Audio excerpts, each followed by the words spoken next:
Olá gente, tudo certo? Vamos dar início à nossa aula 4 e dessa vez sobre geometria molecular, introdução à geometria molecular. Nas últimas 3 aulas vimos sobre ligações químicas, tanto a ligação covalente quanto a ligação iônica e as energias que estão envolvidas nessas ligações. Na aula de hoje vamos entender como as moléculas estão dispostas no espaço. Temos aqui um resumo sobre a aula, como sempre, e a primeira parte vamos abordar sobre a representação espacial de uma molécula, justamente como ela se está disposta no espaço, no 3D, no tridimensional.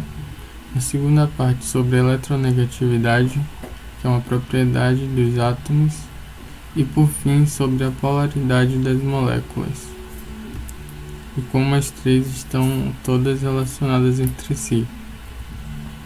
Bom, então vamos começar vendo aqui que nas últimas aulas nós estávamos representando as moléculas utilizando o modelo de Lewis, como por exemplo o hidrogênio. A gente representava mostrando a ligação covalente que ocorre, ou seja, o compartilhamento de elétrons entre os dois átomos de hidrogênio. Mas espacialmente falando, como é que elas estão dispostas? Elas têm diferentes tamanhos, formatos e diferentes geometrias também, o que vai implicar em diferentes ângulos entre cada átomo presente ali na molécula. Vamos partir de um conceito importante para depois a gente mostrar essa representação. Esse conceito é a eletronegatividade, justamente como eu tinha comentado no resumo da aula. E a eletronegatividade, o que ela é? Ela é uma propriedade que cada átomo tem, em que essa propriedade vai ser refletida na capacidade de atrair o elétron para si. Ou seja, cada átomo tem uma força, essa força é chamada eletronegatividade, em que vai demonstrar a magnitude dessa força. Essa força é de atrair elétrons. Esses elétrons que podem estar ou não compartilhados em uma molécula. Temos aqui essa tabela, esse gráfico, em que mostra as diferentes eletronegatividades para cada elemento da tabela periódica. Então vemos que o hidrogênio possui eletronegatividade de 2,1. Ou seja, uma eletronegatividade aí até que mediana. E aí vemos que as maiores eletronegatividades estão aqui com o flúor, o cloro, o oxigênio e o nitrogênio. Agora vamos ver um exemplo disso aí. Temos o hidrogênio, que a gente sempre usa como exemplo. O hidrogênio é uma molécula H2 que possui 2 átomos de hidrogênio, obviamente. Então, o que é que vai acontecer aqui? Como esses 2 átomos de hidrogênio têm a eletronegatividade de 2,1, não vai haver uma diferença nessa eletronegatividade. Ou seja, não vai haver a formação de polos. Porque o que é que acontece quando a gente tem um átomo muito eletronegativo ligado a outro átomo que é pouco eletronegativo? O que vai acontecer é que vai haver a formação de polos, mas nesse caso dizemos que não há. Vocês podem aqui ver na representação que demonstra onde os elétrons estão mais presentes, ou seja, onde estava em vermelho, laranjado, é onde os elétrons se encontram mais presentes. Ou seja, como não há essa diferença de eletronegatividade, como não há um átomo que é mais eletronegativo do que o outro, o elétron se encontra compartilhado aqui entre os 2 átomos e chamamos isso de uma molécula apolar, porque não há essa formação de polos na molécula. Agora vamos ver uma molécula diferente, que é a molécula da água, H2O. Então vemos aqui agora que não temos mais 2 átomos iguais, mas sim 2 diferentes, que é o oxigênio e o hidrogênio.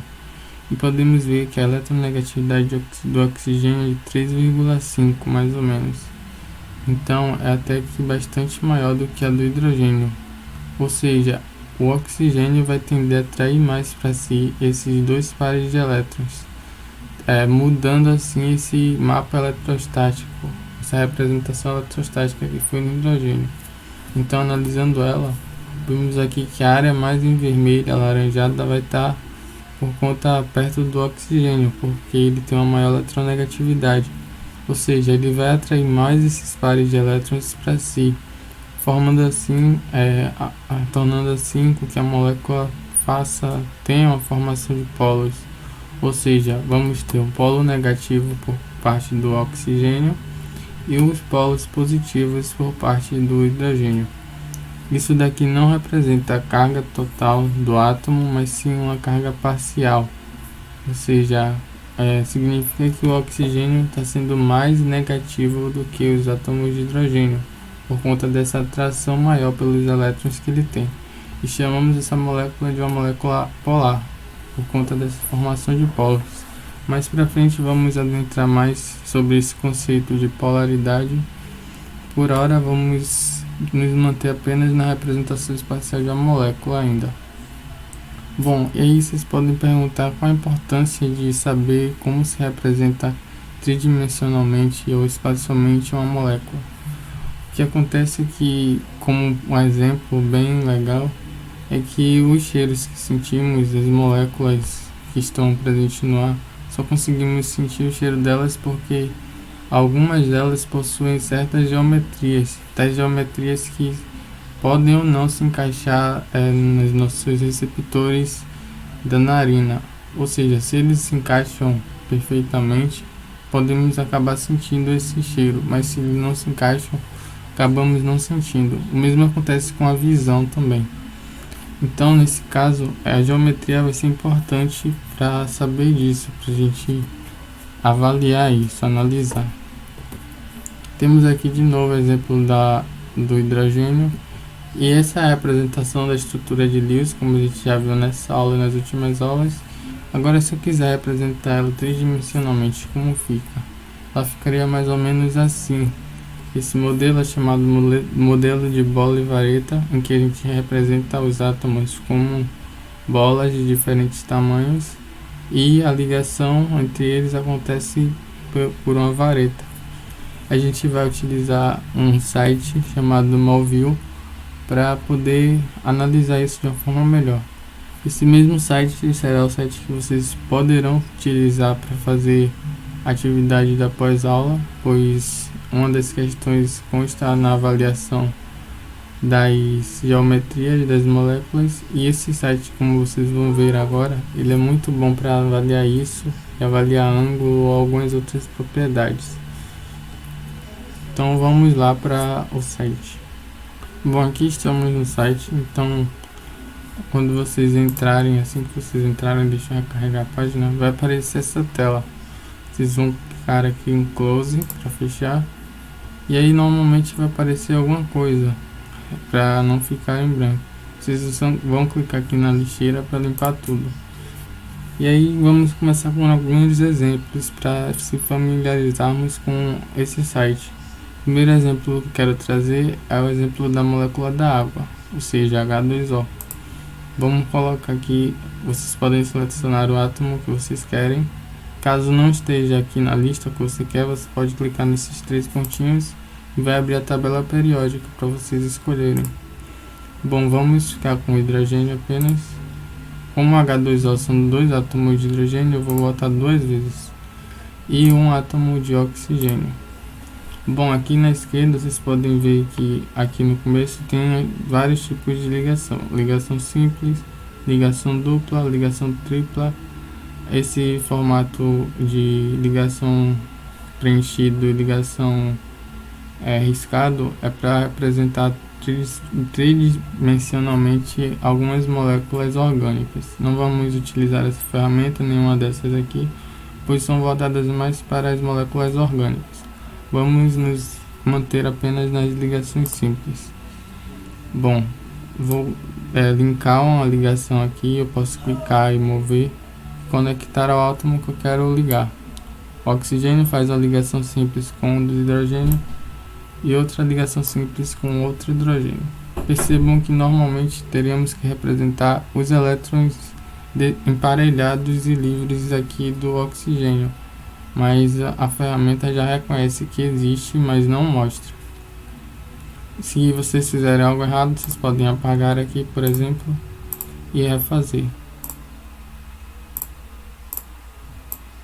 Bom, aí quando terminar essa parte em 2D da molécula, vocês vão clicar nesse botão 2D to 3D. E aí ele já vai representar a molécula tridimensionalmente. Podemos ver aqui a molécula da água tridimensional possui em vermelho o átomo de oxigênio e em branco os 2 átomos de hidrogênio. E aí vamos limpar tudo aqui para analisar outra molécula. A próxima molécula que podemos analisar é a molécula do dióxido de carbono, CO2. Vamos adicionar um carbono e 2 átomos de oxigênio.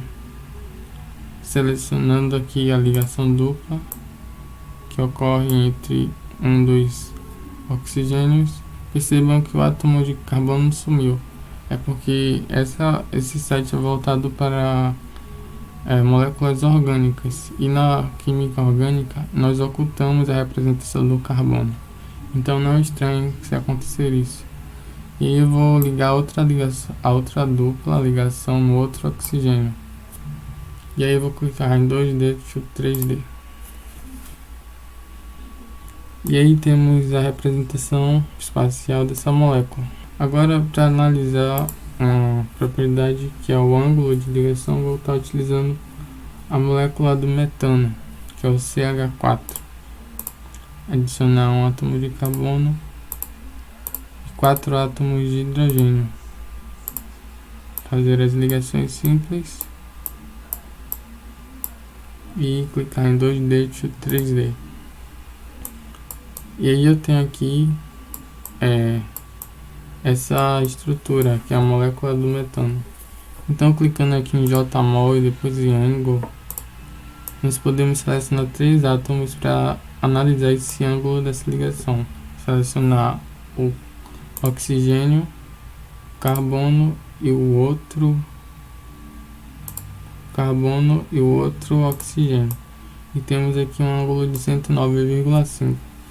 Vocês verão que esse ângulo está correto, pois veremos em alguns slides sobre isso, sobre os ângulos de ligação e o nome que se dá a essas geometrias. E por fim vamos analisar a última molécula, que é a amônia, NH3. Adicionar um átomo de nitrogênio e 3 átomos de hidrogênio. Ligações simples. E pronto. Temos aqui que vocês podem perceber que cada molécula vai ter uma geometria diferente, e consequentemente um ângulo diferente. Isso influencia muito em muitas propriedades. Podemos analisar o ângulo novamente. Percebe que o ângulo dessas 3 ligações são de 106 graus. Bom, agora vamos voltar para os slides para dar continuidade. Esse será o site que vocês poderão estar utilizando para analisar essas estruturas, a geometria delas. Bom, aqui vamos analisar.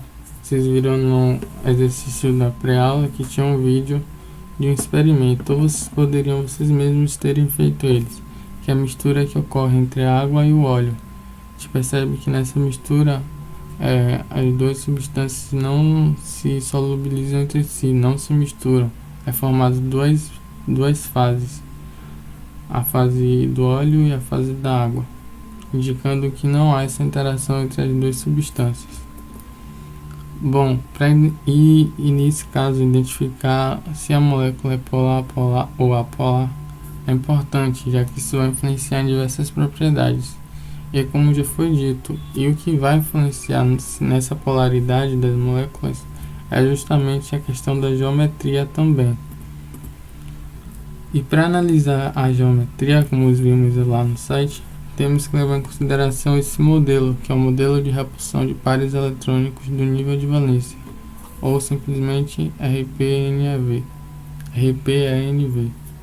Esse modelo, que sofreu diversas alterações e aperfeiçoamentos através dos anos, chegou-se ao estado final em 1957 por dois químicos, um francês e um inglês, com base em uma teoria que já existia sobre a geometria das moléculas.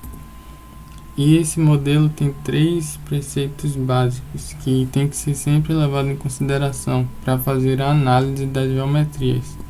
A primeira delas é levar em consideração o número de átomos na molécula. Vimos lá na molécula d'água que são 3 átomos, o oxigênio e 2 átomos de hidrogênio. O segundo ponto é levar em consideração as ligações do átomo central, ou seja, analisar o átomo que está ali no centro, fazendo as ligações. E por fim, analisar se esse átomo central vai ter ou não elétrons emparelhados livres. Ou seja, no exemplo da água, vemos que o oxigênio tem 2 pares de elétrons livres ali, sem fazer ligação. E esses pares de elétrons vão influenciar na geometria, como vocês vão ver no slide seguinte.